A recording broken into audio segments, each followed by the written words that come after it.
right now on 5 on your side at 10. Tonight, officer down after a suspect shoots him and barricades himself inside a home. We're live as the SWAT team and negotiators work the scene. Plus, more accusations against St. Louis City prosecutor Kim Gardner. The claim about fake paperwork. But we begin tonight in a weather first weather alert. Strong winds will be developing by daybreak Monday. What you can do before you head to bed to be prepared.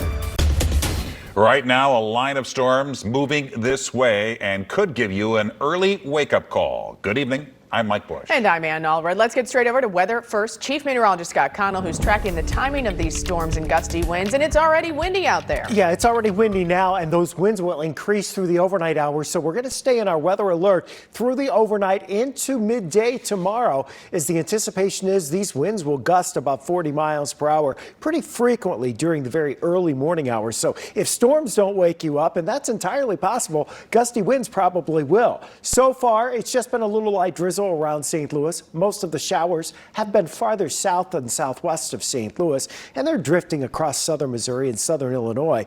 But it's that line of thunderstorms right now. In fact, it's really a couple of lines. One's in Kansas, the other in Oklahoma. They've been producing widespread severe weather this evening. We added the winds just less than a mile up off the ground. Those winds are all over 50 miles per hour, where you see those racing arrows as they bring up that warm, moist air into these storms. That's feeding that. That's helping with the severe threat, especially to our west.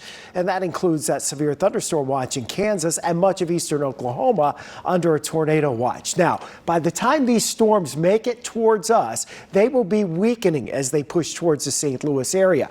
They're likely to press through the region, St. Louis area, between 4 and 6 tomorrow, and then east of St. Louis during the morning rush hour. So winds will increase outside of any thunderstorms between 40 and 50 miles per hour. That means there's a potential for power outages as we head towards daybreak. So anything that's outside that's loose could be blown around by the wind.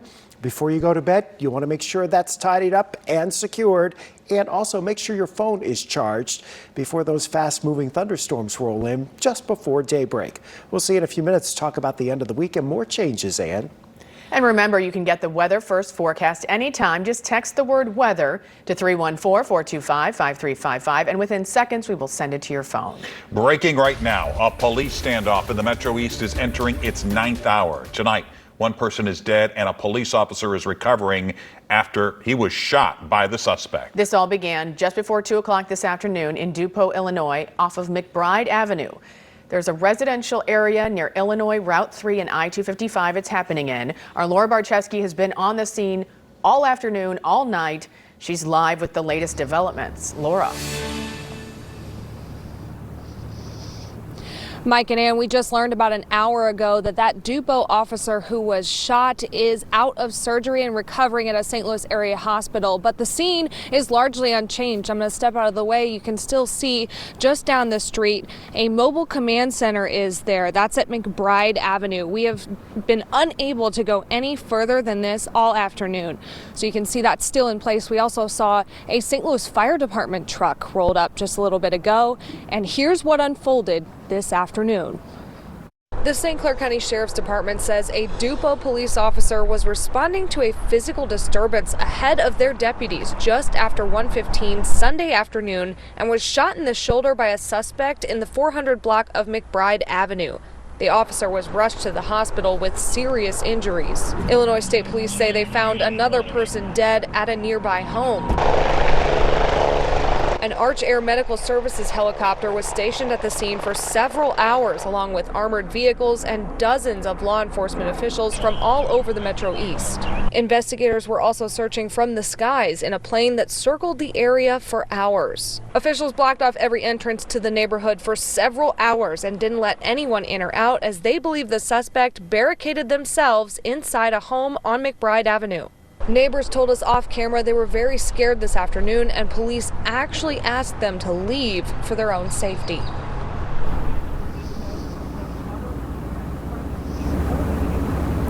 As far as we know, the suspect is not yet in custody. They're still working on that, and several officers are still on the scene here. But neighbors who are just down the street at a gas station were unable to get to their homes still at this hour. So they did let some by, but several neighbors who live directly on McBride, right near this scene, are still waiting to go home. Reporting live in Dupo, Laura Barcheski, 5 on your side.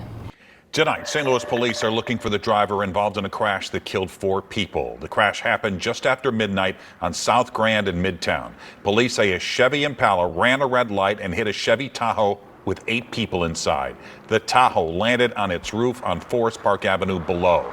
The victims' identities have not been released. The driver of the Tahoe and 3 other passengers were taken to the hospital with critical injuries. Just a few hours ago, Mayor Tashara Jones' office released a statement on this crash saying, in part, St. Louis mourns the loss of 4 young lives, and we are praying for those still in critical condition. Now, this week, Mayor Jones will sign what her office is calling the largest investment in road and pedestrian safety in the city's history. The mayor's office says it's also reaching out to MoDOT for proposals to improve the area and other high crash areas. Police are deploying a data-driven approach to hold dangerous drivers accountable, and the city is also exploring automated enforcement. This accident comes just 1 week after the tragic crash that led to a Tennessee teenager losing both of her legs. Tonight, the city of St. Louis is once again lit up in purple in honor of 17-year-old Janae Edmondson. She continues to recover at St. Louis University Hospital. Edmondson was in town last week for a volleyball tournament. She was walking back to her downtown hotel when she was struck by a car that was hit by a speeding car. A GoFundMe supporting Edmondson's family has reached $580,000. If you'd like to help, text the word support to 314-425-5355. In about 14 hours from now, the man accused of causing that accident will face a judge. A detention hearing will be held for Daniel Riley. He's charged with second-degree assault, armed criminal action, and several misdemeanors. At the time of the crash, Riley was on house arrest for an armed robbery charge. Court records show he violated the terms of his GPS monitoring dozens of times. And tonight, more fallout for St. Louis Circuit Attorney Kim Gardner and her office's handling of the Riley case. In the 4 days since Mayor Tashara Jones called on them to show accountability, they've published a series of what's being called inaccurate, false, or misleading claims. Our political editor, Mark Maxwell, uncovered one more of them tonight. Mark? Mike and Ann, Mayor Tashara Jones said the prosecutor lost the public trust, and if Kim Gardner was trying to restore it, it's hard to see how. In a combative press conference Thursday, she described herself as the victim, dodged direct questions, and dove further into division and deflection. In spite of the vitriol, the hate, the racist attacks, Circuit Attorney Kim Gardner came out swinging in a Thursday press conference after her longtime ally, Mayor Tashara Jones, called on her to repair public trust. She's lost the trust of the people. Jones called for collaboration. And we're just trying to bring everybody to the table to see where the gaps are in this process. Gardner called a chaotic press conference. Can you get the public's confidence back at this point?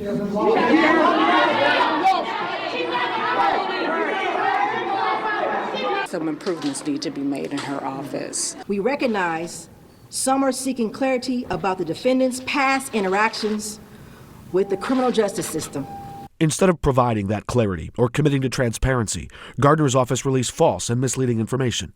On 3 separate occasions, as recently as last month, my office requested the defendant's bond be revoked. Except Daniel Riley's defense attorney said Gardner fabricated that claim. Quote, the only time they asked for bond revocation was in April 2022. Revoking bond would have sent him to jail, but securing a conviction at trial could have sent Riley to prison. We like to pursue justice, not merely convictions. We offered Gardner a sit-down interview, but in another false statement, her office said, quote, with the lawsuit, we cannot. Only to appear on this program hours later, once again, defending herself. It's funny how me, the prosecutor, the only elected official, the only voice of the people, is being targeted in this situation. Missteps by the office have damaged the reputation of the city. While it is true my office could have done more, to say we did nothing is only disingenuous, but it's willfully ignorant.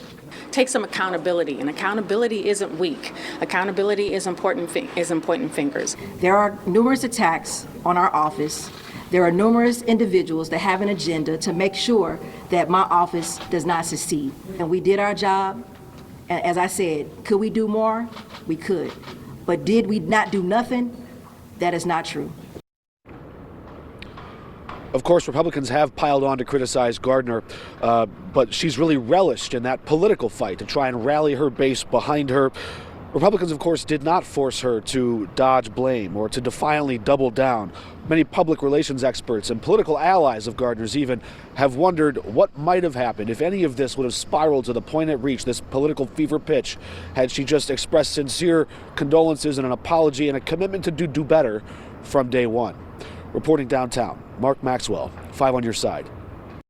Area Catholics getting a hall pass for Lent. The one Friday they're getting the green light to eat meat. Cooking up kindness. You definitely gave us a great meal. The local chef feeding the soul by using his leftovers and talents to help others. Any showers and thunderstorms we see tomorrow morning, they're going to be very quick hitting and they're gone. But the wind, it's hanging around and it may gust over 40 miles per hour and probably will for many of us several times. We're in a weather alert.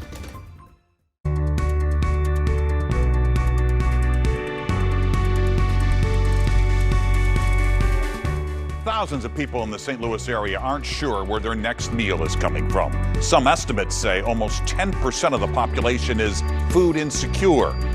One local chef says what he's doing about it is small potatoes. But some folks in South St. Louis disagree. These are my signature shrimp, 25 years, 1998. The secret ingredient for a great chef, Antoine, is there another skillet we can get going? is passion. These are my favorite way to do shrimp, is breaded and flash fried. And Jack McMurray loves his job. Literally feeding the soul. Great camaraderie, great teamwork. I like the challenge. You grab the 4-cup measure, they like 3 cups of sugar in it, white sugar. The executive chef at Old Hickory Golf Club in St. Peters is no flash in the pan. He's been boiling and broiling in restaurants for more than 30 years. That's the fun of it, the challenge of day to day, just it's always changing. He likes it when his customers come in hungry. That takes on a much different meaning every other Thursday night.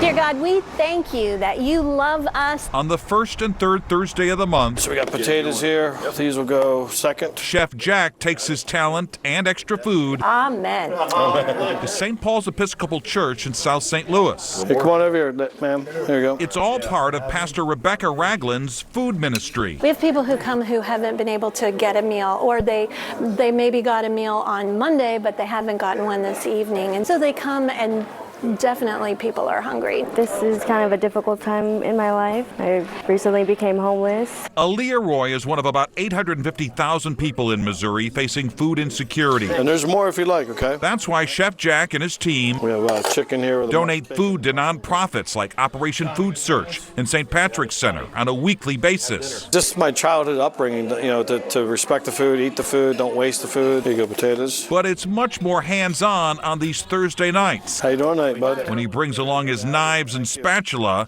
and the menu includes salad, vegetable, pasta, and pork. There are other food programs around, but when people come here, it's not just food, it's really a feast. Like a little gravy? For Chef Jack, coming here is like having a spiritual, balanced diet. It's humbling, especially tonight when you see somebody that truly is appreciating this meal. Serving others by serving food. Vegetables, potato? It means a lot. It makes me feel good that there's people out there that are willing to help. Come back for more, I have plenty. Chef Jack showing us all that the best cooks always add a pinch of kindness. You definitely gave us a great meal. Right, thanks again. Thank you so Appreciate much. it. We're so grateful for it because of what it means for the community and for the church. Pastor Ragland says a lot of the people who come through her church are trying to start a new life in the city, and Chef Jack is really making a difference. A reminder, if you know an inspiring person or someone making a difference for others, let me know by email at mbush@ksdk.com. Tonight, ice level at Enterprise Center was turned into a casino floor. Even some blues players and celebrities played the role as dealers at the Blues for Kids Country Roads Casino Night. The evening benefits St. Louis Children's Hospital. This is the first full week of Lent for Christians, and every Friday during the Lenten season, Catholics are not allowed to eat meat. But one big celebration falls on a Friday this year, and the Archbishop of St. Louis is granting some wiggle room. The Catholic Church believes Jesus sacrificed his flesh on Good Friday, so Catholics refrain from eating flesh in his honor on Fridays. But this year, one Friday in Lent falls on St. Patrick's Day, where eating corned beef is tradition. We have very deep Irish roots here in the city of St. Louis and in our region. I will grant a dispensation for all of those celebrating St. Patrick's Day that they can have their corned beef and cabbage. Archbishop Mitchell Rosansky says the exemption will apply to all Catholics and all types of meat. He follows a growing number of bishops in the U.S. who are making the same concession, including the dioceses of Washington, D.C., Baltimore, Harrisburg, Pennsylvania, and Arlington, Virginia. And during Sunday Mass in Belleville, church bulletins announcing the Bishop of the Belleville Diocese, Michael McGovern, will also allow it. McGovern says granting the dispensation is a way for people to enjoy a family tradition, and he encourages Belleville Catholics give up meat on a different day instead. Rosansky also encouraging Catholics who partake to perform an act of piety in its place. To either spend some more time in prayer or maybe even take time to read the life of St. Patrick. The last time St. Patrick's Day fell on a Friday was in 2017. Robert Carlson was the Archbishop and did not grant the Archdiocese permission to eat meat. I did ask Rosansky what he was giving up for Lent. He said his occasional scotch, and he's spending extra time in private prayer. Well, with gusty winds and thunderstorms moving in overnight, Weather First Chief Meteorologist Scott Connell has us in a weather alert tonight. Yes, Scott. and it's that orange weather alert because we have a wind advisory that's in effect for the entire area starting at 3 a.m. And that's going to continue as we go into tomorrow morning. So, St. Louis, it's murky right now. We just have some drizzle in the metro area, nothing more than that. The showers have been a little farther to the south. They're not all that heavy right now. Our burst of rain, if you will come as we head towards daybreak. And we broadened out the picture here to take you out into the Pacific because not only are we dealing with the system we're looking at tonight, there is another one coming into California that's going to create some blizzard conditions in the Sierra.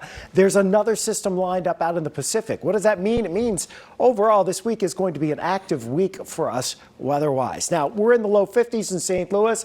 Temperatures in southern Missouri down into Arkansas are going up as the winds turn out of the south and that warm front lifts to the north. Now, ahead of a front out to our west, it's thunderstorms, and they have been intense tonight across Kansas and Oklahoma, packing winds 80 to 100 miles per hour, even in Texas, a wind gust to 115 miles per hour. Now, by the time these storms get to St. Louis, they certainly will be weakening quite a bit, but that line is going to advance in here, and it's coming along with this cold front. And as it swings towards St. Louis, we will see the winds just increase in general around this entire weather system. This is how it plays out on the broader perspective.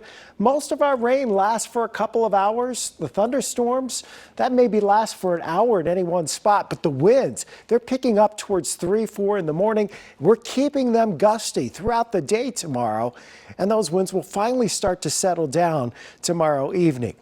Here's what's going on as we get in a little bit closer. Between now and 2 or 3 o'clock in the morning, there is very little going on other than a few scattered showers. But here is your line of stronger showers and potentially some thunderstorms coming in from the west. Now notice as it approaches Gasconade County, Herman, out towards Montgomery County, it weakens a little bit, but there still will be wind gusts associated with that line and the front that are over 40 miles per hour. We'll see a variably cloudy sky after that all pushes off to the east. It stays windy through early tomorrow afternoon. Those wind gusts 40 to maybe 50 miles per hour at times, with sustained winds running 20 to 30 miles per hour. The entire area under a wind advisory. So if anything's loose out in your yard before you go to bed tonight, you might want to secure that. At the moment, it's relatively quiet. The breeze out of the southeast at 18, it is picking up. We've had a trace of rain so far, just a little drizzle, but later tonight, scattered showers, and then you'll have a round potentially of a quick hitting thunderstorm just before daybreak. Anthony Slaughter and Gary Frank will be here tomorrow morning, keeping you up to date on weather and traffic. We're going to get a bit of quiet time Tuesday and Wednesday. Thursday into Friday, another system That's a snowflake early on Friday morning. All right. More on that later this week. Starting March with a possible snowflake. Thank you, Scott. It gives you relief when you have a pain in the neck. Tonight, we verify if giving it a crack is putting you at risk. A lot of people do it, cracking your neck. It may feel good and give you some relief. But our Verify team is looking into claims it can put your health at risk. Here's Brandon Lewis. In a now deleted tweet that had more than 2 million views, someone claimed their sister suffered a stroke after getting their neck adjusted by a chiropractor. So let's verify. Can cracking your neck cause a stroke? Our sources are the Spine and Sport Medical Center, Veritas Health, and Dr. Paul Yeva, a vascular neurologist at Yale School of Medicine. Cracking your neck requires a rapid movement to stretch the joints. This lets fluid in the joint spread out, creating gas bubbles that pop and make a cracking noise. Our sources warn in rare cases that rapid movement could also tear the arteries in your neck. It's actually a rare cause of stroke. It probably represents only 2% of the cases, but then again, it may be underdiagnosed as we do not really, screen everybody who, traumatizes their neck. But Yeva says any rapid neck movement, like sneezing or coughing, could also cause the same tears. So yes, cracking your neck could cause a stroke. It's just really rare. The Spine and Sport Medical Center says the day-to-day neck cracking you experience is probably safe. Just don't try to give yourself an adjustment by pulling or twisting your head with your hands.